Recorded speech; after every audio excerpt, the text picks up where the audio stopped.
Good morning friends, स्वागत है आपका आराम जी के जीएस के इस करंट अफेयर में। तो शुरू करते हैं आज से का करंट। आज है 12/9/2024। आज के सारे करंट हम लोग क्लियर करेंगे, है ना। कल हम आप लोग को दिए थे पैरालंपिक का सारा क्वेश्चन, तो उसमें से जितने भी क्वेश्चन आने वाले हैं इस एग्जाम में, आने वाले एग्जाम में, उसमें से एक दो क्वेश्चन अवश्य पूछ सकते हैं। एक ओलंपिक, एक पैरालंपिक, दोनों पेरिस में हुआ है, तो वहां से क्वेश्चन बनेंगे ही बनेंगे। और पता से भी क्वेश्चन जरूर जरूर जरूर बनते हैं, तो वहां से भी देख लें। और फैक्ट्स ऑफ द डे में आप लोग को सारा क्वेश्चन का आंसर और सारा जो चीज है जो दी गई है सारी डिटेल। तो चलिए शुरू करते हैं आज का करंट। आज करंट है, हाँ, हाल ही में किस देश में नैतिकता का कानून लागू हुआ है? तो हाल ही में एक देश है अफगानिस्तान। अफगानिस्तान पे जो है तालिबान का राज हो चुका है। इसका तालिबान का।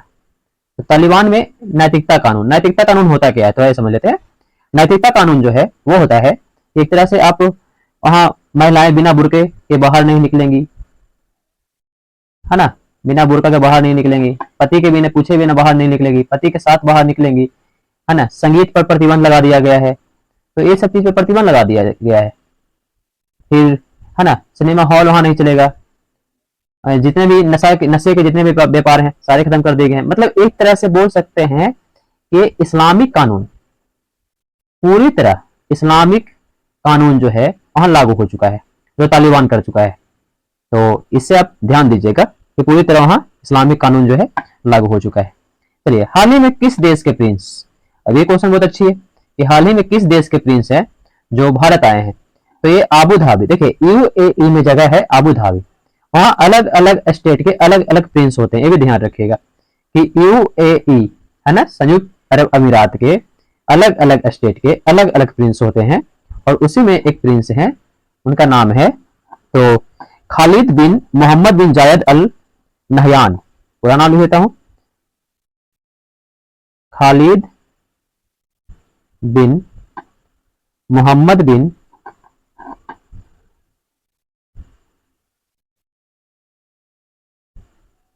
बिन जायद अल नहयान, जायद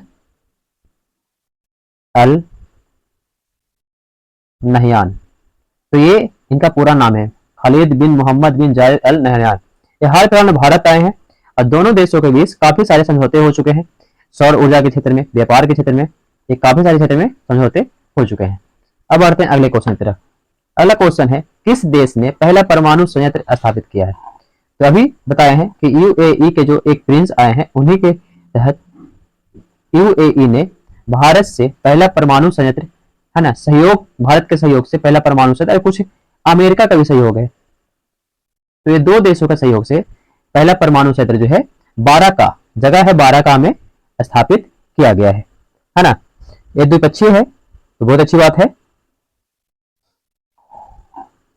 अगले क्वेश्चन है कि राष्ट्रीय वायु स्वच्छ वायु शहर किसने, स्वच्छ वायु शहर का पुरस्कार जो है किसने जीता है? तो ये जीता है सूरत ने, है ना। पहला स्थान पर है सबसे स्वच्छ शहर सूरत, दूसरा स्थान पर है जबलपुर, तीसरा स्थान है आगरा, जो बहुत गंदा शहर हुआ करता था, अभी तीसरा स्थान स्वच्छता में आ चुका है, बहुत अच्छी बात है ना। अगर श्रेणी में ए है 10 लाख की आबादी में, तो ध्यान दीजिएगा 10 लाख की आबादी वाले में है, जहां पर आबादी जो है 10 लाख होगा उस पर है। अगर यही बात करते हैं 5 लाख की आबादी में, तो 5 लाख की आबादी में जो पहला शहर है उसका नाम है फिरोजाबाद। फिरोजाबाद। तो यहां से क्वेश्चन चेंज हो सकते हैं। 5 लाख की आबादी वाले शहर में फर्स्ट स्थान पर है फिरोजाबाद, है ना। अगर यही 3 लाख की आबादी की बात करें तो वो है पहला शहर रायबरेली, रायबरेली, जहां से, है ना, सोनिया गांधी चुनाव लड़ती थी, रायबरेली। इस बार लड़े हैं वो राहुल गांधी, उन्हीं का बेटा। चलिए अब बात करते हैं अगले क्वेश्चन पे। विश्व आत्महत्या रोकथाम दिवस कब मनाया जाता है? विश्व आत्महत्या रोकथाम दिवस मनाया गया है 10 सितंबर को, और इसका थीम है आत्महत्या पर कहानी बदलना। देखिए ये काफी संगीन मामला है, आत्महत्या पर कहानी बदलना, आत्महत्या पर कहानी बदलना। तो ये बहुत ही संगीन मामला हो चुका था, तो इसके लिए आप लोग थोड़ा सा, बहुत मामला है, 10 सितंबर उसके रोकथाम दिवस मनाते हैं। इसका थीम है ये। तूफानी यागी का संबंध किस देश से है? तूफान यागी हाल फिलहाल में एक तूफान आया है, इसका संबंध किस देश से है? तो इसका संबंध जो है, इसका संबंध है वियतनाम से। तूफान यागी का संबंध वियतनाम। अगर मैप में देखते हैं वियतनाम, तो मैप में वियतनाम कहाँ है? तो चाइना के बगल में। तो मैप में देख लेते हैं वियतनाम को। हाँ, यहाँ आ गया। चलिए तो थोड़ा बड़ा कर लेते हैं, देखिएगा यहाँ पे। हाँ, दिखेगा अब। चलिए, ये वाला जगह का जो इसको है ना, वियतनाम बोलते हैं। ये वाला लॉस वियतनाम है ना। इस वियतनाम में हाल फिलहाल में एक तूफान आया है, उसका नाम है यास। क्या नाम है? यास। यास नाम है ना। इस जगह का तूफान आया, उसका नाम है यास। चलिए आगे बढ़ते हैं, क्वेश्चन तरफ आते हैं हम लोग। छठा क्वेश्चन है, तीज हाल फिलहाल में एक हमारे बिहार में पर्व मनाया गया जो तीज कहते हैं। तो तीज को दक्षिण में किस नाम से जानते हैं? तो उसको जानते हैं गौरी हब्बा के नाम से जानते हैं। गौरी हब्बा के नाम से जानते हैं तीज को, है ना। एक क्वेश्चन हाल फिलहाल में पूरे देश में मनाया जाता है तीज, तो ध्यान रखिएगा, है ना। तीज को दक्षिण के बहुत सारे शहर हैं, जैसे आंध्रा, कर्नाटक, तेलंगाना, फिर केरल, ये सब तमिलनाडु, तो ये सब जगह पे मनाया जाता है, तो वहां बोलते हैं गौरी हब्बा। चलिए आगे बढ़ते हैं। बिहार सरकार ने, अब बिहार से कुछ क्वेश्चन है, तो बिहार सरकार ने किस राज्य को विशेष आर्थिक क्षेत्र के लिए के रूप में स्थापित करेगी? तो वो दो राज्य है, एक है पश्चिम चंपारण, दूसरा है बक्सर। ये दोनों राज्य को बिहार के विशेष आर्थिक क्षेत्र के रूप में, है ना, जो एक्टिव अति करेगी, मतलब बोल सकते हैं उसको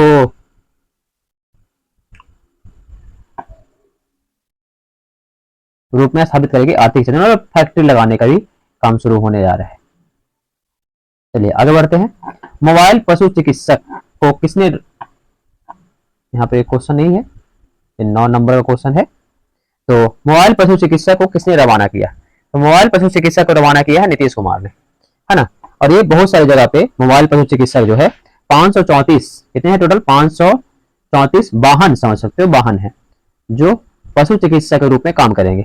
कुछ इसका हेडक्वार्टर भी है जो पटना में है, और भी मेन जगह पर है, बिहार शरीफ वगैरह वगैरह पे है। तो वहां भी ये जो है काफी सारे चीज को मैनेज करेगी, और काफी सारे मैनेज करने के बाद, और इसका जो कहीं पे दिक्कतें होगी तो वहां पे वैन पहुंच जाएगी, उसमें जीपीएस लगा होगा, तो कहाँ से वैन रवाना हो रही है, कौन से नजदीक वाली है, कौन सी इमरजेंसी है पशु को। तो इसके लिए 534 वाहन जो है नीतीश कुमार ने अभी हाल फिलहाल में रवाना किए हैं।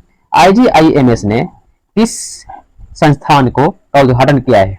तो IGIMS जो है पटना का एक संस्थान है, बहुत अच्छे संस्थान है, इंदिरा गांधी आयुर्वेदिक संस्थान इसको बोलते हैं। और ये क्षेत्रीय चक्षु संस्थान इसको बोला जाता है, क्षेत्रीय चक्षु संस्थान, इसका उद्घाटन किया है। और इसका जो लागत है वो 188 करोड़ है।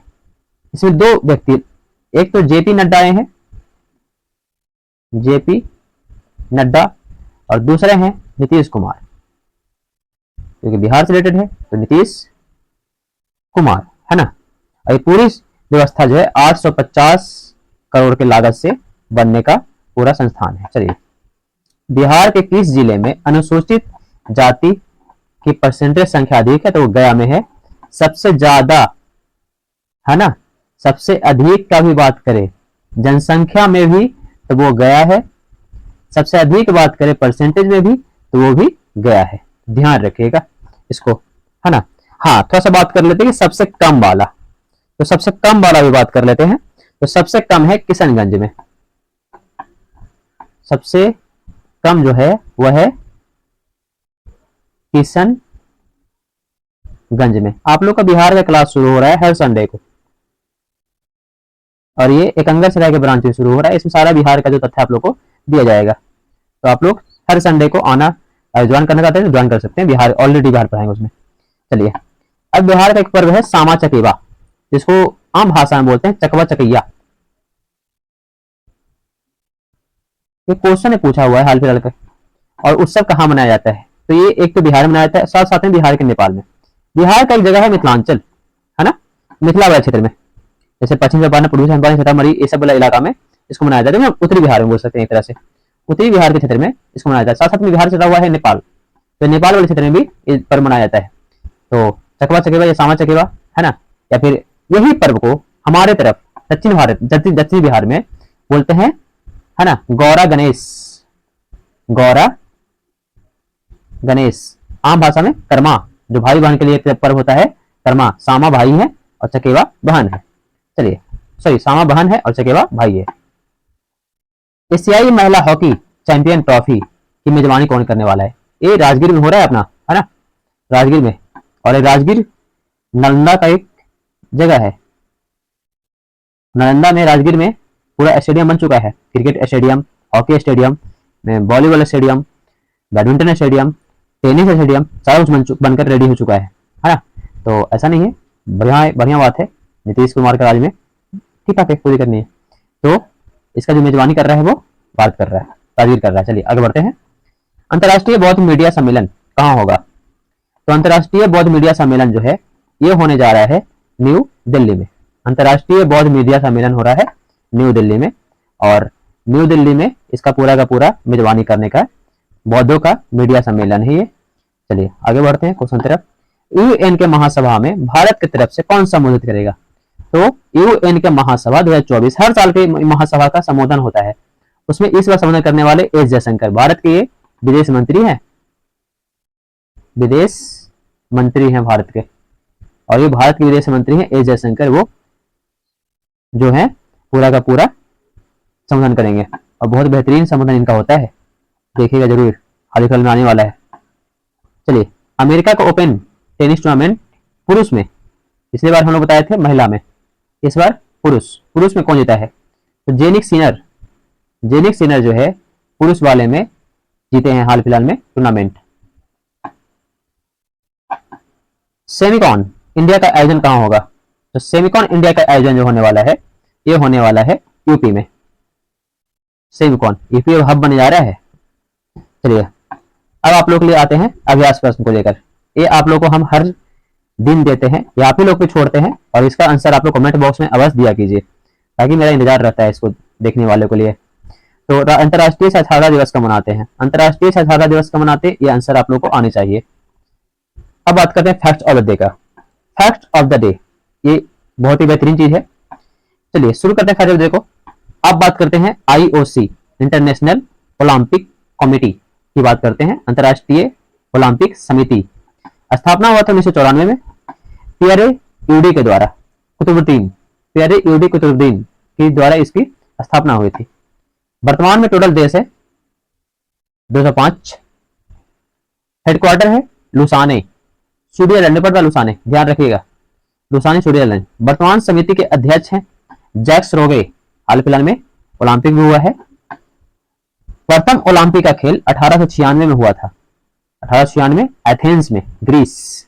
ओलंपिक का चिन्ह में 5 छल्ला होते हैं, ऐसे करके 1 2 3, है ना, और 1 और 2। यूरोप, एशिया, अफ्रीका, ऑस्ट्रेलिया और अमेरिका। अगर रंग पूछा जाए, ये है नीला, पीला, ये काला, हरा और लाल। तो ऐसा ही है इसका रंग। ओलंपिक के ध्वज सर्वप्रथम एंटवर्प में लहराया गया था 1920 में। पहला ध्वज जो है 1920 में लहराया गया था। ओलंपिक गान को स्वीकृति मिली है 1958 में। तो ये था पूरा का पूरा ओलंपिक। हाल फिलहाल में ओलंपिक हुआ था 2024, ये हुआ है पेरिस, और पेरिस पड़ता है फ्रांस। हाल फिलहाल में एक और ओलंपिक हुआ है पैरालंपिक। तो जहां पर ओलंपिक होता है ग्रीष्मकालीन, वहीं पे पैरालंपिक भी होता है। तो ये भी हुआ है पेरिस में। तो चलिए ठीक है, आज तक का सवाल जो है यहीं तक समाप्त होता है। आज का हम लोग का सेशन यहीं तक समाप्त होता है। तो थैंक यू, धन्यवाद, आपका दिन शुभ हो।